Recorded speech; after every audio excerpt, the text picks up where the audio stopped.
Entonces, continuemos, porque esta parte es muy importante a partir de toda esta teoría clásica de la administración, posteriormente de la teoría humanista de la administración.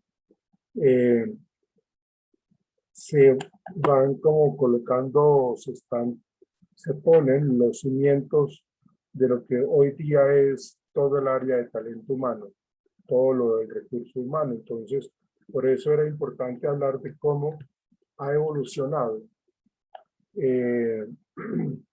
las teorías administrativas a nivel organizacional, ¿no? Entonces, pues, como les decía, ahorita cuando nosotros hablamos de la teoría de Taylor, él planteaba la importancia de analizar entonces para favorecer la productividad, pero necesitábamos colocar en ese puesto de trabajo a alguien que tuviese las habilidades necesarias, los conocimientos necesarios para poder trabajar de una manera mucho más productiva. Entonces se empezó a hablar o a analizar los puestos de trabajo buscando la mejora de la eficiencia y la productividad laboral. Entonces, con esa teoría clásica planteada por Taylor, y cuando él empezó a analizar los puestos de trabajo, lo que él buscaba era conocer los tiempos y movimientos, es decir, cuánto tiempo se demora haciendo esta tarea, cuántas veces tiene que, hacia dónde tiene que dirigirse, es decir, a mayor tipo de movimiento, es mucho más la demora de alcanzar la tarea, ¿sí? Por eso se dice que los estudios, según Taylor, permite conocer los tiempos y movimientos requeridos para cada tarea. Y una vez nosotros conocemos esos tiempos y movimientos, también debemos conocer las aptitudes humanas requeridas para realizar esa tarea, ¿sí? Y establecer, que aquí me parece algo supremamente importante, y es establecer los salarios justos para la gente que está realizando las tareas, ¿sí? Entonces, la OIT, la Organización Internacional del Trabajo, lo que busca, o lo que siempre ha buscado es de que haya justicia y que haya equilibrio y equidad para poder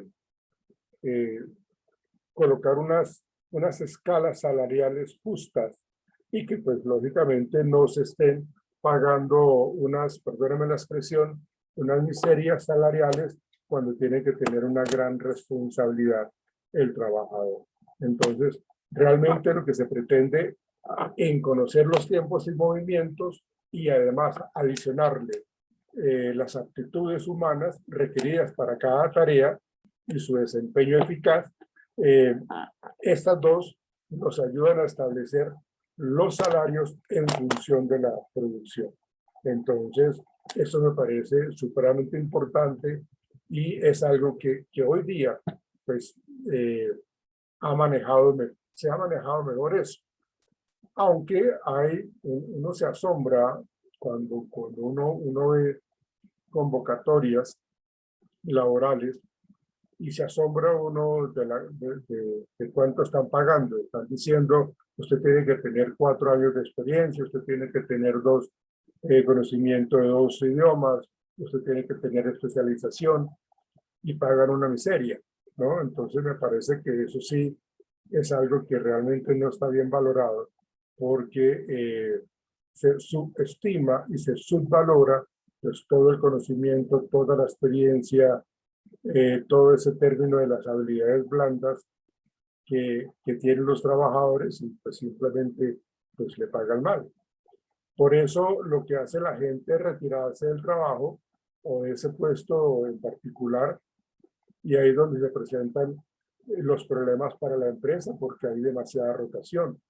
Y al existir demasiada rotación tienen que estar constantemente haciendo procesos de selección y eso implica tiempo, implica gastos pero no están trabajando realmente donde está el problema, que es esas escalas salariales que son supremamente irrisorias. Entonces me parece que es muy importante eso, que se haya dejado de lado esa excesiva rigidez y esa linealidad de un modelo supremamente mecanicista en donde únicamente se veía al trabajador como un esclavo, como una persona que simplemente tiene que obedecer y que cumplir. No, ahora ya no se tiene, ahora ya se tiene en cuenta los aspectos, el aspecto humano como tal. Antes se hacía caso omiso de las necesidades de los seres humanos y pues eso lógicamente ha influenciado de una manera positiva.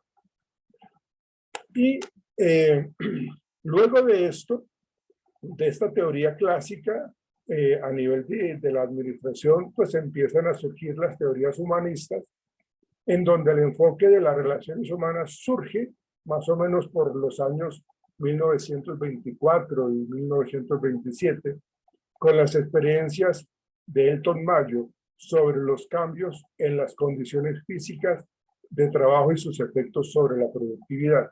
De hecho, a partir de esto, y hoy día, si ustedes saben, que seguramente lo saben, cuando se habla del sistema de seguridad y salud en el trabajo, pues tiene que ver con todo esto. ¿Cómo es el ambiente de trabajo para el empleado? ¿Cómo son las condiciones? ¿Está trabajando en un lugar adecuado, en un lugar seco, o es un lugar que es supremamente húmedo, que corre el riesgo de que se le caiga el techo encima? Eso ya es una obligación de las empresas. Eso es una exigencia del Ministerio de Trabajo hoy día.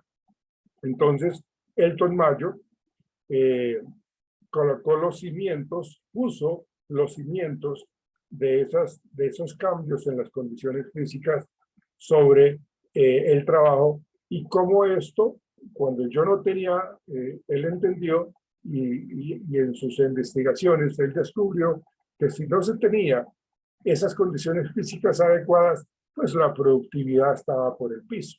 Entonces los efectos de la productividad tienen una relación muy directa con cómo es el ambiente del trabajador, ¿sí? Entonces, esa situación empezó a generar como estudios sobre el liderazgo en ese aspecto y de la productividad, ¿sí? Entonces, aquí ya se empieza a hablar de cómo es necesario que se mejore el rendimiento laboral, en donde se tenga en cuenta el clima organizacional, en donde se tenga en cuenta las relaciones grupales, es decir, el trabajo en equipo, que era lo que hablábamos ayer nosotros, en donde, pues, ustedes saben, o creo que ustedes conocen muy bien la teoría. Si estamos hablando de un enfoque humanista, se habla de la teoría de jerarquía de necesidades de Maslow. Seguramente ustedes las han escuchado. Me gustaría, permítanme, por favor,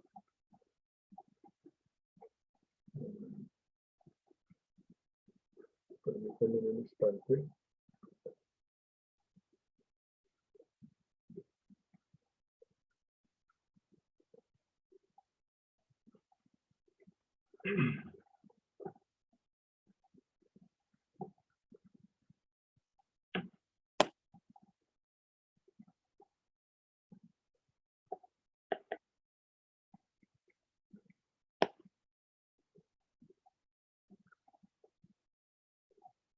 A ver, María Camila Estela, ¿al fin llegó? No. ¿Me están escuchando? ¿Me dicen por favor si me escuchan? Sí, señor. Sí, señor. Ok, ¿Se gracias. escucha? Gracias. Bueno, Sí, señor. quiero que por favor, Alejandra Ricaurte, ¿me escuchas? Sí, señor. Hazme un favor, Alejandra. Para mañana, quiero que hagas una pequeña investigación de Abraham Maslow, cómo la teoría motivacional de la jerarquía de necesidades que él plantea, se pueden estar relacionando con este tema de la teoría humanística en la organización. Entonces, hazte una pequeña investigación un poco en la teoría de Maslow para mañana, por favor. Bueno. ¿Listo?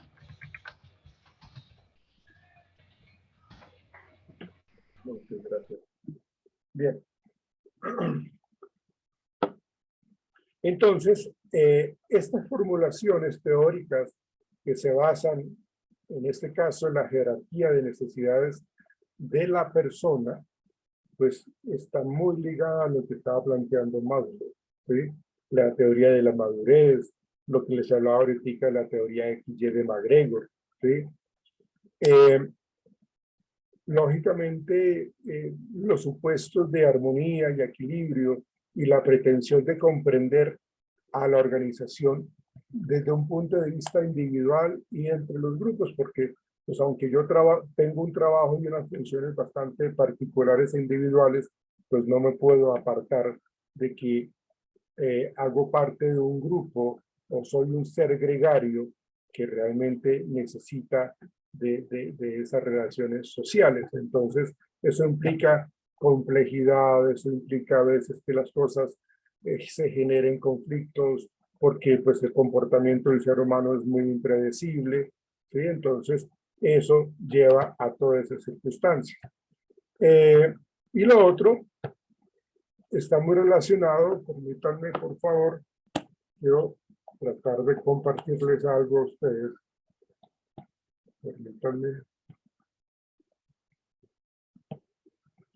Permítanme ver si la puedo conseguir.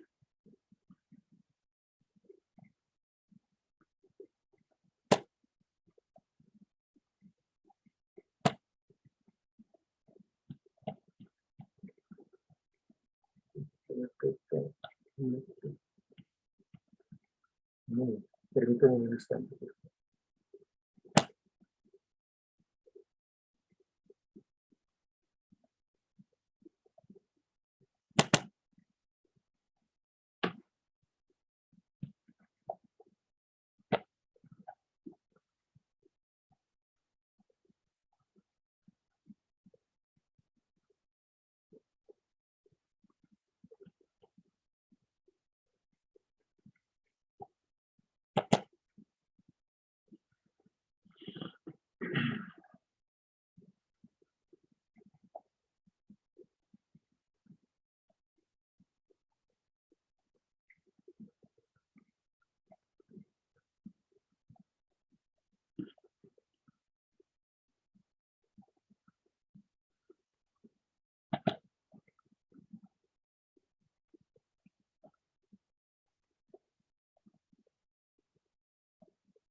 ¿Están viendo la pantalla? Ya está cargando. Okay. Ya. Sí. Ah, sí, señor. ¿Qué imagen están viendo ustedes? La psicología organizacional. Ok. Okay.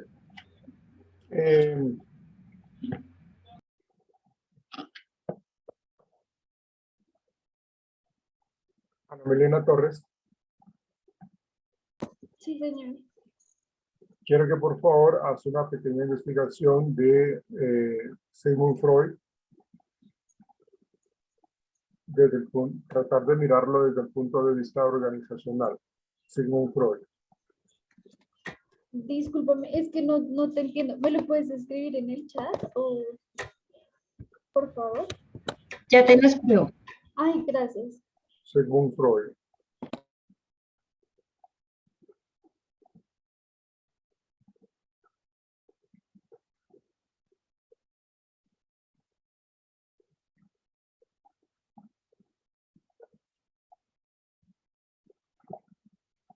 Y, Padre del psicoanálisis. correcto, sí. Y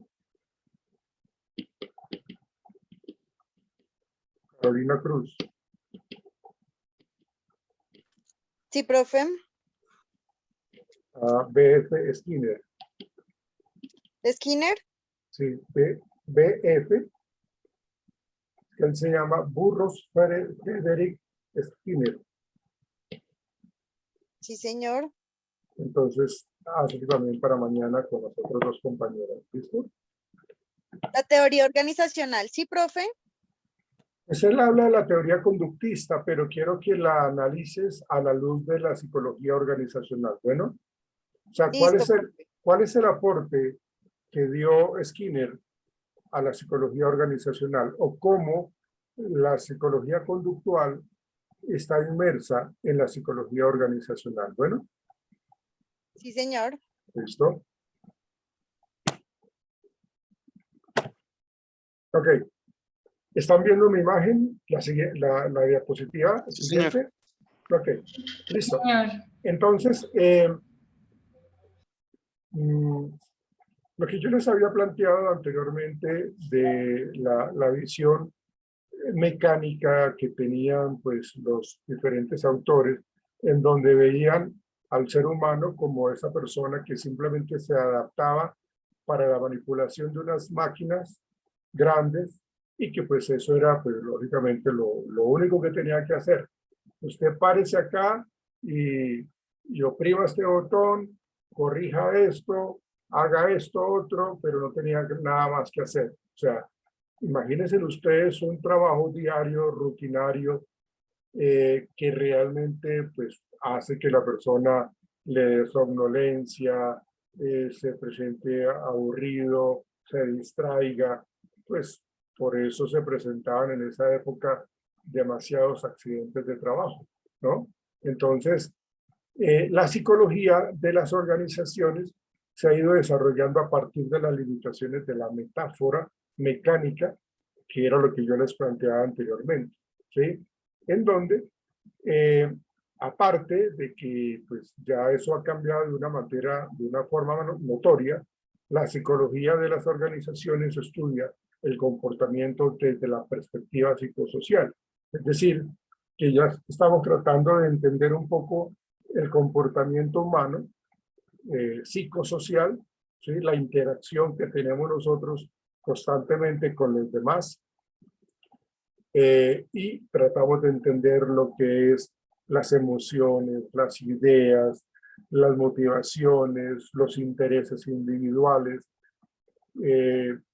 las personalidades, el carácter, porque cada uno de nosotros pues es un mundo totalmente aparte. Cada uno somos diferentes, cada uno de nosotros somos diferentes, ¿sí?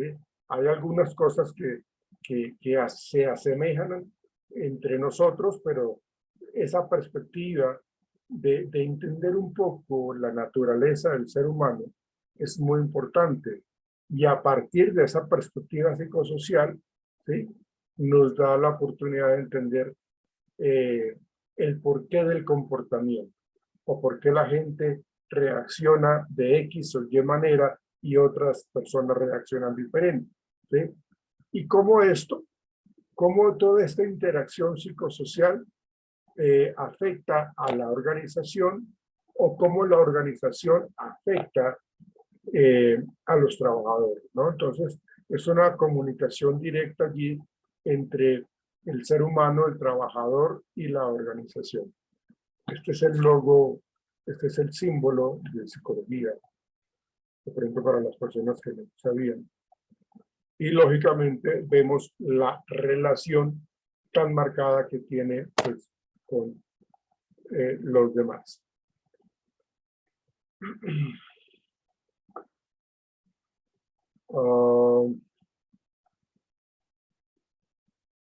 Laura Cristina Pérez, Sí, señor. ¿quieres leer esta diapositiva que tienes acá, por favor? Simplemente léela, por favor. Listo, dice. Diferencias individuales.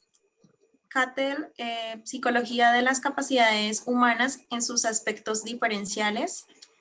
McClelland, no sé cómo se lee. Así está bien, está Teoría perfecto. motivacional. Y Munsterberg, fundador de la psicología aplicada, psicología industrial, requerimientos de cada puesto y componentes psicológicos asociados a un buen rendimiento. Y grupales, fenómenos grupales analizados dentro de la psicología social por la teoría e investigación grupal. Incremento del valor del factor humano variando el modelo mecánico del comportamiento organizacional. Esto es a grandes rasgos el resumen de lo que les he planteado en el día de hoy, ¿no?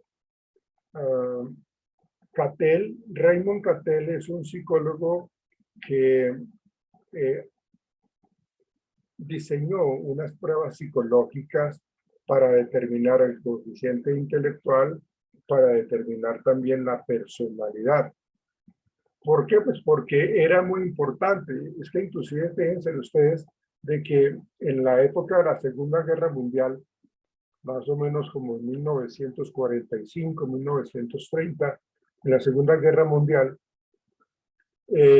pues los ejércitos, para poder contrarrestar al ejército alemán, tenían que hacer procesos de selección, ¿sí? Y los procesos de selección eran para poder seleccionar soldados mucho más aptos, ¿sí? Que tuvieran esas capacidades humanas en sus aspectos diferenciales. Entonces, estuvieron trabajando en esos, digámoslo así, como que le dejaron la tarea a un grupo de psicólogos precisamente para poder hacer esos procesos de selección, para que lograran determinar si estas personas que estamos seleccionando, al aplicarles esas pruebas psicológicas, eran capaces de afrontar retos, de asumir retos, dependiendo de su nivel de inteligencia. ¿Por qué? Porque lo que ellos querían, los generales de la época, lo que querían era conseguir personas que pudieran lanzarlos de una vez a la batalla sin necesidad de una amplia capacitación, ¿sí? ¿Por qué? Pues porque necesitaban estar al frente de las tropas y enfrentar todo lo que implica la guerra. Entonces, encomendaron a los psicólogos hacer esas evaluaciones psicológicas para determinar si el grado de inteligencia permite seleccionar a esta persona o a este grupo de personas para que se encarguen de dirigir personal o no, ¿sí? Entonces, eso es lo que prácticamente quería hacer pues en la Segunda Guerra Mundial. Ahora, cuando hablamos nosotros de McClelland, acuérdense que hemos estado hablando de que ahorita ya es muy importante cómo nosotros entendemos las necesidades del ser humano, cómo a partir del cumplimiento de unas necesidades básicas podemos exigirle, en cierta manera, exigir entre comillas, pues la productividad a la gente. O sea, pero se necesita que la gente en el entorno laboral se encuentre totalmente motivada. Estas teorías las vamos a mirar más adelante cuando hablemos de la parte del clima laboral, cuando estemos hablando de las teorías motivacionales. Y como les decía anteriormente, también pues en la investigación de la psicología aplicada, se hicieron estudios con respecto a los requerimientos de cada puesto. Y en cada puesto, ¿qué componentes psicológicos tenían que, o deberían tener estos candidatos para poder cumplir con las exigencias del cargo?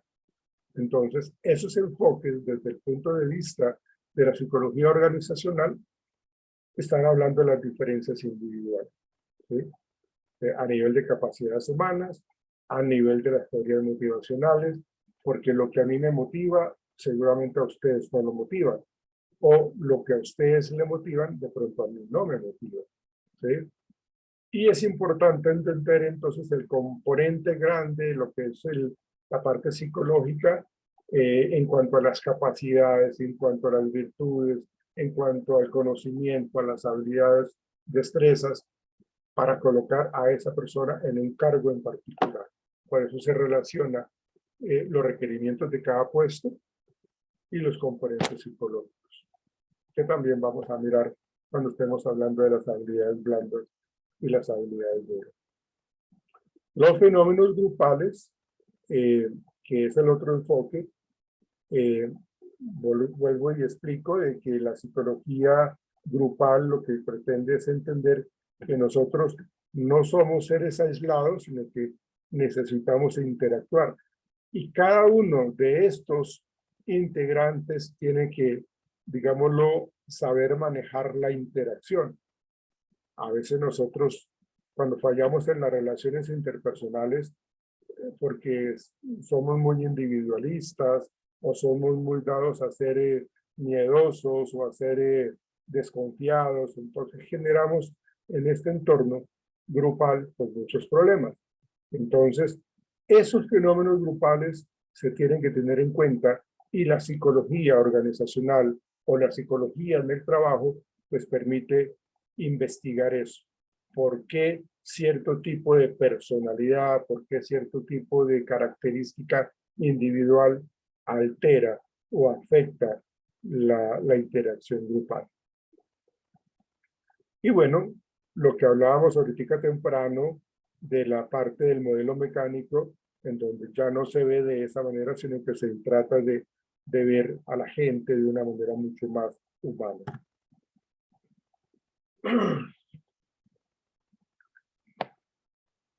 Manuel Fernando. Sí, señor. Manuel, ¿me quieres leer, por favor, esta diapositiva? Correcto. Aproximaciones. La aproximación motivacional, las necesidades de los individuos, combinadas con las de la organización para lograr mayor grado de eficiencia y alto nivel de productividad. La aproximación cognitiva. El conocimiento está almacenado en la mente en forma de representaciones. Una organización en fundamental, un proceso mental compartido. Una organización es fundamental en el proceso. Una organización es Fundamentalmente, profe. fundamentalmente un proceso mental compartido, ¿sí? ¿Qué es lo que gracias. ¿Qué es lo que nos está planteando esta aproximación cognitiva?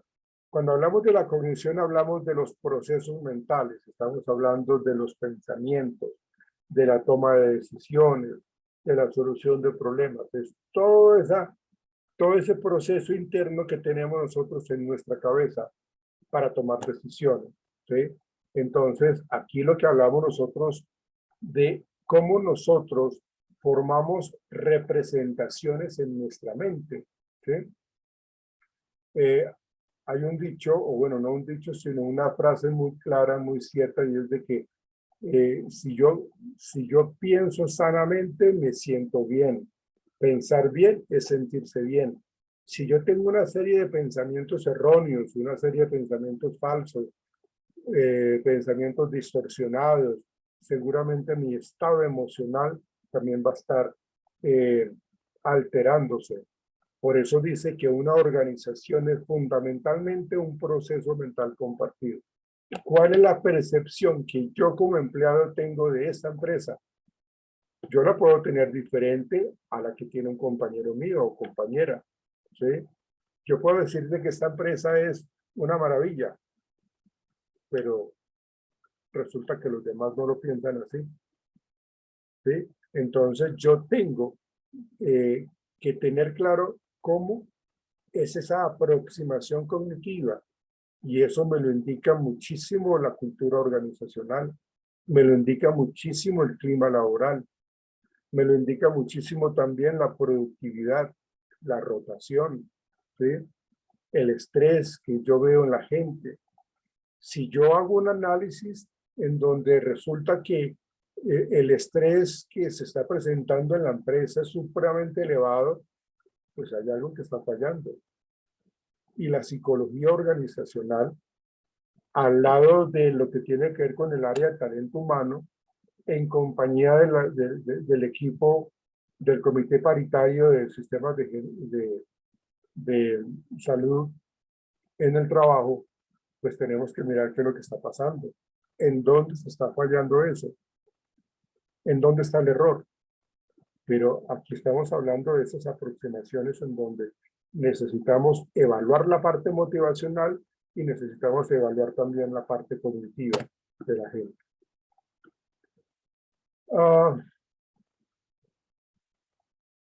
Laura Cristina, Sí, señor. ¿quieres leer, por favor, Laura? Sí, señor. Dice, aproximación universalista. Existencia de una serie de metas consistentes y de un conjunto, no sé si de pronto está tapando algo la imagen de, ¿no? Al lado del conjunto hay otra palabra o algo así, ¿no? De un conjunto de alternativas. Ah, ok, de alternativas de toma de decisiones para elegir lo óptimo para dichas metas. Es que tengo como tapada una parte, espere, ya, Okay. ahora sí. Para elegir lo óptimo para dichas metas. Aportaciones de la teoría de la decisión de Simón. Orientación hacia el estudio de la conducta humana y de los procesos psicosociales en el ámbito de las organizaciones. Aportaciones humanistas. Cambio de denominación desde relaciones humanas a recursos humanos. Aproximación de los sistemas orgánicos. Teoría que considera la estructura de la organización y su tecnología como aspectos articulados a su contexto ambiental. Gracias. Y eso, gracias, Laura. Y eso tiene que ver, pues, precisamente con cómo la empresa se vincula, cómo una organización se vincula con el medio ambiente, de qué manera está teniendo en cuenta su entorno, de qué manera está relacionándose con la población en donde tiene funcionando su empresa. O sea, hay una o sea, se integran sus sistemas orgánicos, porque la organización existe gracias a que está la sociedad, gracias a que está el medio ambiente. Entonces, esta teoría de los sistemas orgánicos considera la estructura de la organización como parte activa dentro de un sistema mucho más grande que es la naturaleza, ¿sí? Y que hace uso de la tecnología, pero el que esté totalmente dotada de tecnología no quiere decir de que tenga que acabar con la naturaleza. Entonces, hay que mantener también vinculados los aspectos articulados al contexto ambiental, ¿sí? Entonces, esas aproximaciones realmente nos invitan a entender cómo todo este concepto de psicología organizacional ha venido evolucionando para bien de la humanidad, para bien del trabajador y lógicamente para la proyección futura, para que la empresa produzca y tenga buenos resultados. En estos contextos, a ver si alcanzamos, Lady Rocío Hernández, ¿estás? Sí, señora, acá estoy. Por favor, lee. Contexto y tendencias sociales. Contexto laboral. Contexto de estabilidad y continuidad de las organizaciones. Relaciones, personas, trabajo, organización. Nuevas formas de trabajo. Servicios profesionales independientes. Outsourcing, organización y trabajo asociado. Simultaneidad y coexistencia de formas de trabajar entre las mismas y sociedades. Ok. Pues aquí nos están explicando también con respecto a lo que es ese contexto laboral y cómo se vincula y cómo interactúa con las demás organizaciones, cómo debemos mantener ese contexto de estabilidad y continuidad de las organizaciones. nosotros tenemos un planeta en donde pues a veces no somos conscientes de cómo lo estamos deteriorando, ¿no? Entonces, lógicamente esto lleva a que nosotros tengamos que entender de que las nuevas formas de trabajo deben estar relacionadas con las personas, con el trabajo mismo de ellas y con la organización. Y que a su vez, pues lógicamente las cosas, como lo hemos venido mencionando, han estado evolucionando constantemente, van cambiando, ¿sí? Entonces, ya se estipulan nuevas formas de trabajo. Miren la que estamos trabajando ahorita nosotros, por una circunstancia prácticamente obligados, porque pues manteníamos siempre una tradición en cuanto hacíamos las clases presenciales o en el caso mío, las consultas psicológicas también se hacían presenciales, pero ahora todo pues es manejado de una manera muy virtual, ¿sí? Entonces, las empresas han tenido que adaptarse a todos esos contextos, a todas esas tendencias que en últimas esta pandemia nos ha hecho, pues hemos tenido que adaptarnos a esto. Nos va a sacar la plataforma, entonces vamos a retirarnos. Voy a dejar de compartir y ya retomamos acá donde quedamos. Entonces, permítanme, por favor. Y ya nos volvemos a conectar. Entonces ya nos volvemos a ver.